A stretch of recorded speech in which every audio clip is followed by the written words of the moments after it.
میں نے شادی کی رات شوہر کو اپنے قریب نہیں آنے دیا کیونکہ میں کسی اور کو پیار کرتی تھی۔ میں نے شوہر کو بتا دیا، وہ پینڈو سا تھا۔ میری بات سن کر اس کے ہوش اڑ گئے اور وہ کچھ نہ بولا اور جائے نماز بچھا کر زاروں کے تار رونے لگا۔ مجھے اس پر ذرا بھی ترس نہ آیا اور میں سو گئی۔ ایک دن اس نے میرے ہاتھ میں کچھ کاغذات تھما دیے اور کہا اس کو صبح کھولنا۔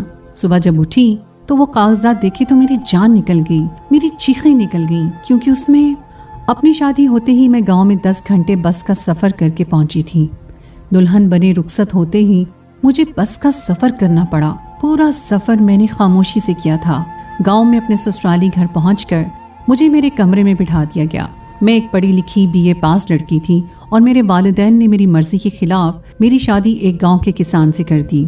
میں اپنی قسمت پر پھوٹ پھوٹ کر نہ روتی تو اور کیا کرتی۔ میرے دل میں کوئی امنگ نہیں تھی، بس افسوس تھا، تکلیف تھی، آنسو تھے، غم تھا۔ جب میرا شوہر غلام محمد میرے کمرے میں آیا تو میرے چہرے پر حد درجہ ناگواری سی چھا گئی تھی۔ میں نے اس پر ایک اچٹتی نظر ڈال کر ہٹا دی۔ سفید شلوار قمیض پہنے، اس پر بڑی بڑی مونچھیں، بالکل پینڈو سا لگ رہا تھا۔ مسکرانے سے اس کی بتیسی پوری نظر آ رہی تھی۔ میرے پاس آ کر بیٹھ گیا۔ کچھ دیر مجھے بڑی محویت سے دیکھنے لگا۔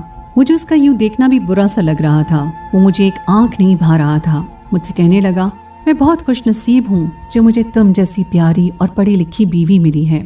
میں نے اس کی بات سن کر ایک تیکھی نظر اس پر ڈالی اور کہا اور میں بہت بدقسمت ہوں جو مجھے ایک جاہل، گوار اور پینڈو شوہر ملا ہے۔ میری بات سن کر اس کے چہرے کی رنگت بدل گئی تھی۔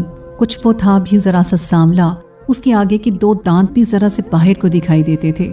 وہ شاید مجھ سے اس قسم کی کھری بات کی توقع نہیں رکھتا تھا۔ میرے اندر تو پہلے سے زہر سا بھرا ہوا تھا۔ میرے ماں باپ نے میرے لاکھ منع کرنے پر بھی میرے خالہ زاد سے میری شادی کر دی جو گاؤں میں کسان تھا۔ والدین کا کہنا تھا کہ لڑکا شریف اور نیک ہے، کماتا بھی اچھا ہے، تم خوش رہو گی۔ لیکن کیا خوشی کا دار و مدار اچھے، نیک اور کماؤ تک ہوتا ہے؟ کیا میری دل کی خوشی کوئی اہمیت نہیں رکھتی تھی؟